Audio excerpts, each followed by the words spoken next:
गोलमेज सम्मेलन की बात की थी हमने एक दिन। तो 3 गोलमेज सम्मेलन हुए थे। कितने हुए थे? 3 गोलमेज, 1930 में, 1931 में और 1932 में। कितने गोलमेज सम्मेलन हुए? गोलमेज सम्मेलन इसलिए बुलाया अंग्रेजों ने कि भारत में क्या रिफॉर्म किए जाए। भारत में, बोलो, भारत में इसके लिए क्या बुलाए गए? कितने गोलमेज सम्मेलन हुए? कब कब? लंदन में हुए थे। कहां पर हुए थे? इन तीनों गोलमेज सम्मेलन में राजस्थान का कोई राजा इनवाइट किया गया, तो बीकानेर का राजा था गंगा सिंह। कौन था? तो दूसरे गोलमेज सम्मेलन की बात किसकी बात है? राजा गंगा सिंह भाग लेने के लिए कहां गया हुआ है? लंदन। कहां गया हुआ है? लंदन। किस बात की चर्चा होती है वहां? बोलो, किस बात की चर्चा होती है? मैम बताओ, गोलमेज सम्मेलन में किस बात का डिस्कशन होता है? आगे। अरे अभी बोला रहे मैंने कि भारत में क्या रिफॉर्म किए जाएं। बोलो बोलो इस बात को, बोलो, दोबारा बोलो। क्या यार, ऐसे कर दो। मैं 2 बार बोल रहा हूं कि भारत में क्या रिफॉर्म्स किए जाएं, इसके लिए गोलमेज सम्मेलन है। किसके लिए गोलमेज सम्मेलन? बोलो एक बार और बोलो तुम। प्लीज पढ़ लो, तुम बर्बाद हो सारे लोग। तुम्हें कहा किसने कि तुम आरएस की तैयारी कर लो? कौन था वो आदमी जिसने ऐसी सलाह दे दी तुम्हें? तुम्हें यार, एक तो क्या है, 2 चीज होती है। एक तो आजकल के बच्चों को कुछ ही नहीं आता, हम ही सिखाते हैं, है ना। भले इसको कोई घमंड गए न कुछ ही गए, बाकी हम सिखाते हैं, इसलिए तुम थोड़ा बहुत सीखे। बाकी तुम स्कूलों में कुछ ही नहीं पढ़ गए, बर्बाद हो एकदम। पता नहीं तुम्हारे किसने परसेंटेज दिए, तुम्हें कुछ और दिए। फिर दूसरा ये है कि कुछ बच्चे अच्छे होते हैं, जो क्लास में हम सिखाते हैं उसको हाथों हाथ सीख लेते हैं। तुम तो वही नहीं कर रहे यार। मैं कह रहा हूं गोलमेज सम्मेलन किसके लिए? परसों बता गया था, अभी मैं 2 बार बुलवाया, फिर मेरी तरफ देख रहे हो। किसके लिए हो? बोलो, वापस बोलो। इसके लिए क्या बुलाए गए? कितने गोलमेज सम्मेलन हुए? कहां पे हुए? बीकानेर का कौन सा राजा इनवाइट हो? कितने गोलमेज सम्मेलन में? किस लिए हुए गोलमेज सम्मेलन? भारत में, भारत में रिफॉर्म्स तो समझते हो। भारत के शासन में सुधारों के लिए जो चर्चा की गई थी वो कहां पे की गई? गोलमेज सम्मेलन में। किसमें की गई? कहां हुए गोलमेज सम्मेलन? तुमने 10th 12th तक कुछ नहीं पढ़ा क्या? कुछ तो स्कूल में पढ़ाया होगा, किताबें तो खुलवाई होगी यार तुम्हें। तुमने एग्जाम में क्या लिखा था 10th 12th में? कैसे कॉपियां भरी तुमने? और तुम्हें पास किसने किया? वास्तव में ये बोर्ड तुम्हारा भट्टा बिठा देगा। ये जब से ये तुम्हारा सिस्टम शुरू किया, तुम सबको पास कर दिया जाए, कोई फेल नहीं होना चाहिए। जब से स्कूल वालों ने तुम्हारे 20 में से 20 नंबर भेजने शुरू किए हैं, कुछ भी नहीं आता है तुम्हें। चिंतन किया कीजिए, थोड़ा ध्यान दीजिए खुद पर। ऐसा कैसे हो सकते हैं कि हम 18-20 साल की उम्र लेके बैठे रहे, बोली भी बात बिना समझ में आए? क्या तुम्हें कोई याद करने का तरीका ऐसे पढ़ते हैं ये भी नहीं बताया गया था? तो तुम्हारे मन में ये कहां से आया कि हमें आरएस की तैयारी करनी चाहिए? मैं आपके तमाम पेरेंट्स जो मेरे से आके मिलते हैं, कई बार मैं वहां बैठा रहता हूं तो आ जाते हैं कि लोग सर से मिलते हैं फिर इसका एडमिशन करवाते हैं। या कई बार मेरे कोई जानकार जो होते हैं, नॉन जो होते हैं, वो आ जाते हैं, ये हमारा बच्चा है या हमारी बच्ची है, इसको आरएस आईएएस की कोचिंग करनी। मैं उनको कहता हूं कि नहीं कराने, मत कराओ। हालांकि हमारे धंधे के खिलाफ है, क्योंकि मैं मना करूंगा एडमिशन मत कराओ, आप दूसरे कोचिंग में जाकर करवा दोगे कहीं। ये नहीं कर रहा और कहीं करवा देते हैं। तो मैं तो 1 लाख रुपए खराब ही कर रहा हूं हमारे, पर फिर भी अभी मत कराओ, 2-1 साल घूमने दो इधर उधर, धक्के खाएगा, कुछ सीखेगा, अपने आप आ जाएगा। घर वालों का कहना होता है। नहीं नहीं नहीं, वैसे इंटेलिजेंट है ये। भगवान जाने तुम्हारे घर वालों को तुम किस एंगल से इंटेलिजेंट लगते हो। कैसे इंटेलिजेंट? अरे इसके 12th में 89% है।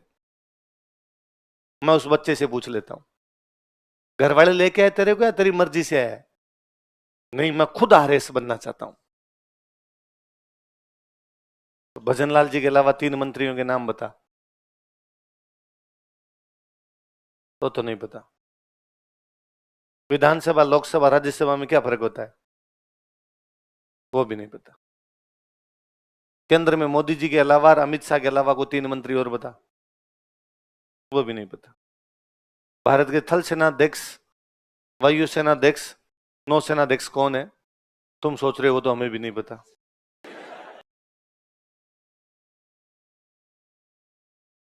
गंभीर हालत। न तुम खुद सोचते हो। ये तो क्या था, मुझे कई बार लगता है कि यार कोई बात नहीं, पता नहीं होना कोई बड़ी बात नहीं है। नहीं पता होती, आप मेरे से अभी 10 क्वेश्चन पूछ लो, मेरे को नहीं है, पर मैं उनमें सुधार भी ना करूं, ये बुरी बात है। कि मैं चाहूं भी ना कि मेरी ये चीजें सुधर जाए, ये बुरी बात है। मेरे कोई बताए और फिर भी मैं ना सीखूं, ये धिक्कार है। तुम उस श्रेणी में आ गए अब कि तुम्हें कुछ सिखाना भी चाहे तो भी तुम नहीं सीखना चाहते।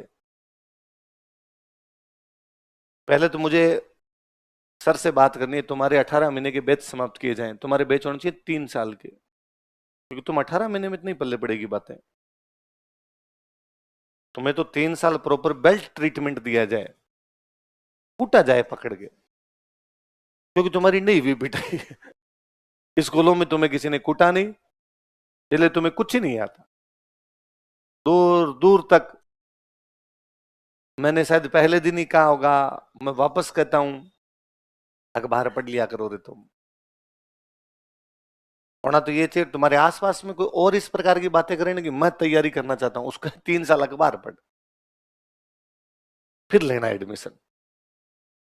जिस दिन नॉर्मल चीजें आएगी ना, उस दिन ये तैयारी 6 महीने की है। कितने महीने की है? केवल।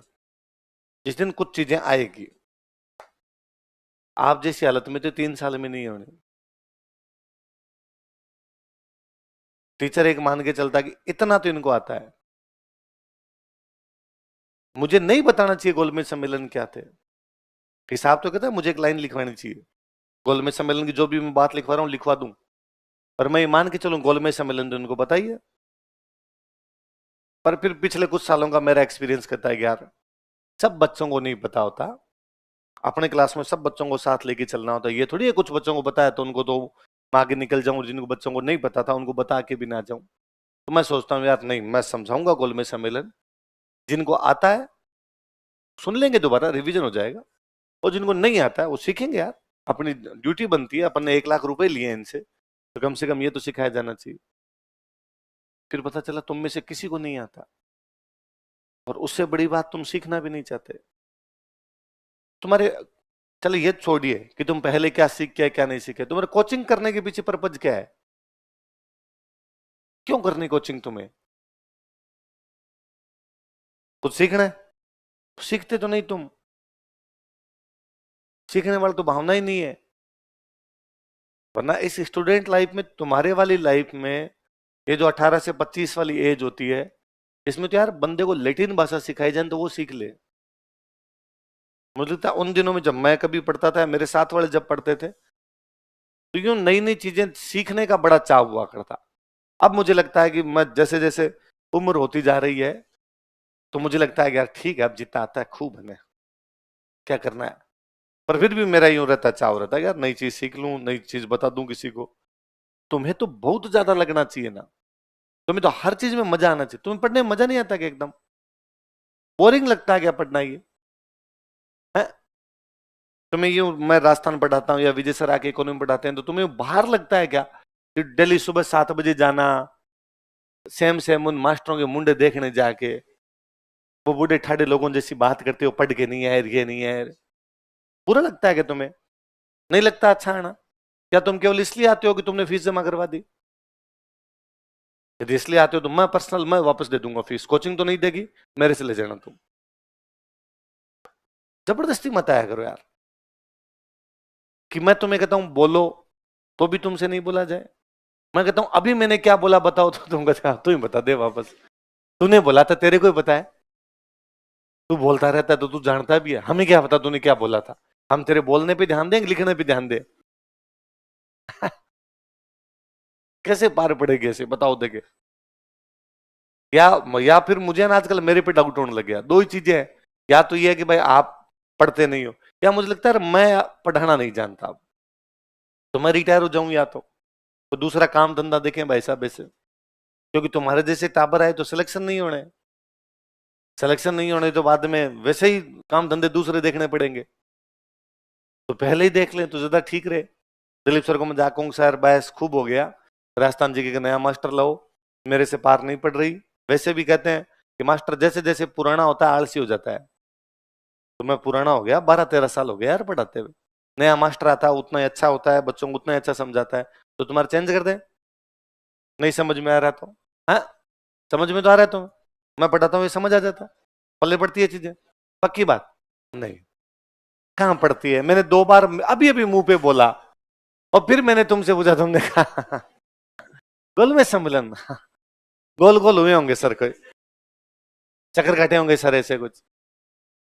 तो क्यों क्यों समझ में नहीं आता तुम्हारे? तुमने कभी, क्या तुमने पहली बार गोलमेज सम्मेलन का नाम सुना? इससे पहले नाम भी नहीं सुना? सुना है? 10 तक कभी सुना होगा नाम? गोलमेज सम्मेलन ऐसी कोई चीज हुई, ऐसा नाम तो सुना होगा। तो क्या तब तुम्हें नहीं पता था कि भाई ये गोलमेज सम्मेलन क्यों हो रहे हैं? तब बताया था किसी ने? या वो वाली बातें याद नहीं? याद है? मुझे लगता है यार बचपन की चीजें ज्यादा याद रहती है। कि मुझे कुछ कुछ बातें जो उस समय 10 तक या 12 तक पढ़ी हुई है, तो वो मेरे को गजब याद है। अब तक याद पड़ी, सारी तो याद नहीं, पर थोड़ी बहुत भी कोई यूं 50% चीजें तो थोड़ी इंटरेस्टिंग लगी होगी मेरे को, जो जो सब्जेक्ट उनकी चीजें बड़ी याद रहती है। यार ये था, ये था। मैं साइंस ही वापस पढ़ता तो वो बचपन में कोई रटे हुए थे, माइटोकॉन्ड्रिया को शक्ति ग्रह कहा जाता है, तो वो याद आते थे वापस साइंस में। यहाँ सर आरएस की तरी में पढ़ा था, मुझे लगता है अरे ये मेरा पढ़ा हुआ है। पीयूष ग्रंथि मटर के दाने के आकार की होती है, और सभी अन्य अंतःस्रावी ग्रंथियों पर अपना नियंत्रण रखती है। तो मुझे लगता है अरे ये तो अपने को आता है, इसे मास्टर ग्रंथि कहते हैं। तो सब याद रहती थी यार। या तो तुमने एकदम ही याद नहीं की बचपन के अंदर चीजें। कैसे, क्या करते थे तुम? जैसे कोचिंग आने से पहले तुम्हारी क्या दिनचर्या थी? क्या करते तुम? जैसे कोचिंग में तो अभी एडमिशन लिया है, क्या करता था तुम कोचिंग आने से पहले? है, रीट की कोचिंग कर रहा था? नीट, नीट की कोचिंग उसमें तो पढ़ता था। क्या करता जैसे उसमें, क्या क्या दिनचर्या होती तेरी? सुबह 7 बजे से लेके 1 बजे तक कोचिंग होती थी, ठीक? फिर आके 1 घंटा सोता। क्या क्या सब्जेक्ट चलते तेरे 7 से 1 बजे तक? फिजिक्स, केमिस्ट्री, मैथ्स, वो बॉटनी, जूलॉजी और केमिस्ट्री, 2-2 घंटे की, 1.5-1.5 घंटे की, तो 4.5 घंटे हुए। बीच में आधे आधे घंटे का ब्रेक हो जाता है, 15-20 मिनट का ब्रेक होता, फिर घर पे आके पढ़ता था तू? कितने साल तैयारी की?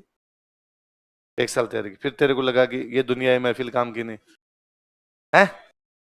तुझे लगा कि नहीं, गलत आ गए? नहीं, साइंस वाले मालूम ज्यादातर कोई लगता है। हम सब्जेक्ट कैसे लेते हैं? 10th के बाद हमारे सब्जेक्ट लेने का क्राइटेरिया क्या है? परसेंटेज। और आजकल परसेंटेज तुम सबकी 80 है। भाई हमारे टाइम में फिर भी थोड़ा था। मेरे को याद है 85% 12th में आर्ट्स में जिसकी फर्स्ट रैंक आती थी उसके आते। आर्ट्स में ऑल राजस्थान फर्स्ट रैंक, उसके 85-86% हुआ करते। कॉमर्स वालों के थोड़े ज्यादा होते फर्स्ट रैंक के, वो 89-90 के आसपास होते। और साइंस वाले 92-93 के आसपास चले जाया करते। तो साइंस में प्रैक्टिकल होते हैं, उनमें नंबर ज्यादा आते हैं, इसलिए थोड़े ऊपर चले जाते हैं। मैथ्स में पूरे में से पूरे नंबर आ सकते हैं, इसलिए थोड़ा ऊपर चला जाता है। कॉमर्स भी थोड़ा थोड़ा मैथ्स टाइप का है, इसलिए थोड़ी ऊपर जाती है। आर्ट्स तो क्रिएटिव है भाई साहब, आर्ट्स में इतने नंबर नहीं आएंगे कभी भी, आपके आर्ट्स में कम आएंगे। अब तो तुम सबके 86 तो ही, सभी उते उते लिए तो घूम ही रहे हो। 92-95 तो तुम्हारे लिए बहुत कॉमन सी चीजें हो गई है। तो पहले फिर भी है कि भाई जिसके मान लो 10th के अंदर इतने परसेंट आ गए किसी के, कि 10th के 80% से अबाव आ गए, बहुत कम लोगों के आते। तो फिर उनको लोगों को लगता है कि यार हम तो इंटेलिजेंट है, इंटेलिजेंट है तो हमें क्या ले लेना चाहिए, साइंस। जो लोग यूं 70 के आसपास, 65 के आसपास रहते, फिर वो कॉमर्स लेते। और जो इससे भी नीचे रह गए, फिर आर्ट्स तो जिंदाबाद थी, तो आर्ट्स ले लिया करते थे। तो फिर भी एक क्राइटेरिया था मोटा मोटा। पर यदि अभी भी वही क्राइटेरिया लगता है कि 80% से ऊपर आ गए उनको साइंस है, फिर तो तुम सारे ही साइंस में हो। 80 से कम 10th में आ ही नहीं रहे, इसलिए बेचारी कॉमर्स तो समाप्ति हो गई। मुझे लगता ही नहीं आजकल कॉमर्स भी कोई लेता होगा। फिर जो बचे खुचे उधर साइंस में एडमिशन नहीं होते होंगे, उनको लगता होगा कि नहीं आर्ट्स जिंदाबाद है। फिर एक पता नहीं आजकल घर वालों को और तुम्हें भी किसने बता दिया कि RSIS की तैयारी के लिए आर्ट्स जरूरी होती है। ये पता नहीं, मैं एक तो उस आदमी को पकड़ना चाहता हूं कि ये तेरे को आत्मज्ञान कैसे हुआ कि RSIS की तैयारी के लिए आर्ट्स आवश्यक होती है। या तुम बताओ, देखे जो तुम में से 11th-12th में आर्ट पढ़ के आए थे, आर्ट्स में जिनका एडमिशन था, उनका इस तैयारी से कोई लेना देना है क्या? या जिन्होंने तुमने BA भी कर ली आर्ट्स से, उनको भी आ तो कुछ ही नहीं रहना। इससे अच्छा तो साइंस ही ले लेते, कम से कम मैथ्स तो सीखते, कम से कम साइंस की दो बातें तो सीख के आते।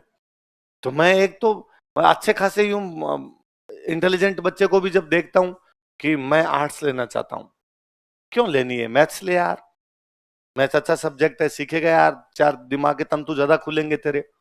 नहीं, आगे IAS की तैयारी करनी है, कब आगे, कब करनी है तेरे को, आज ही बचपन में क्यों लगा हुआ इस पे तुम, और आगे मेरे आर्ट्स काम आएगी, ये तेरे को किसने कहा कि आगे आर्ट्स काम आएगी? इसका और उसका कोई लेना देना नहीं। उल्टा जैसे ही तू कहता है कि मैं आर्ट्स लूंगा, तो 10th तक फिर भी थोड़ा पढ़ने वाला रहा होगा, तेरे 90% आए, 80% आए, या 12th में 90% आए, 80% आए, जैसे तुमने आर्ट्स ली तो हाथों हाथ रिलैक्स हुआ कि राजा 1 वीक सीरीज, उनसे मेरे को पास होना है, तो मेरे को पढ़ने की आवश्यकता, तो पूरे साल तू पढ़ता नहीं है, कोचिंग में तेरा जीव नहीं लगता, तो फिर उधर कोचिंग भी बर्बाद होती है, और उधर तेरे फर्स्ट ईयर में परसेंटेज आते हैं 52, और एक्सक्यूज और होता है कि यूनिवर्सिटी में नंबर देते नहीं है। कहां से दें?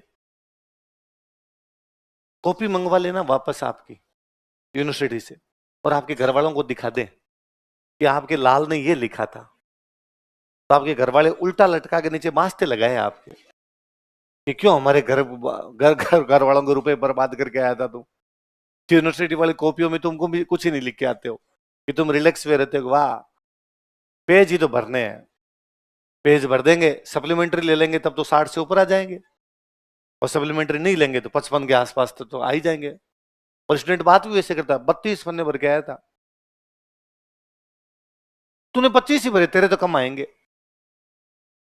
तो क्या भरने थे, कुछ आ ही नहीं रहा था यार उस क्वेश्चन में, नहीं आ रहा था तो सारे क्वेश्चन थे वही वापस लिख देता, 10 लाइनों का आंसर तो हो ही जाता, कुछ ना कुछ तो दे ही देता। भारत की शिक्षा व्यवस्था पर सवालिया निशान हो तुम, कि हम भारत को कहां लेके जाएंगे। पता नहीं देश के नेता ऐसी कैसे बात कर लेते हैं कि 2047 में नया भारत बना देंगे, भारत में युवा शक्ति तैयार हो रही है ये ये शक्ति, या तो इनको हनुमान जी की तरह अपनी शक्ति का अंदाजा नहीं है, इनको किसी जामवंत की आवश्यकता है जो बता सके कि इनकी शक्ति कहां छुपी हुई है। तो गोलमेज सम्मेलन कितने हुए थे, किस लिए हुए, कौन करता था भारत में रिफॉर्म्स, अंग्रेजों की सरकार कहां थी, इसलिए गोलमेज सम्मेलन भी कहां बुलाए, पल्ले पड़ी बात।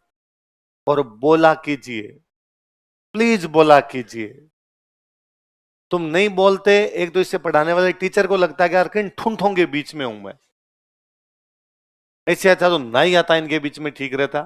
और दूसरा, टीचर के तो फिर भी कुछ ही नहीं होगा ना, मुझे लगता है टीचर थोड़े दिन में एडप्ट हो जाता है, हमें लग जाता है ना किसी बेच में कि यार इसमें बच्चे नहीं बोल रहे, तो रहने दो, ठीक है अपने बोलेंगे, 4 बार बोलेंगे, अपने बोल बोल के बुलवाएंगे, किसी बेच में बच्चे बोलते हैं उसमें बोल लेंगे, नहीं बोलते नहीं बोलते, क्या कहा जाए, 2 बार का 3 बार का, इसमें तेरा घाटा, उसका कुछ नहीं जाता।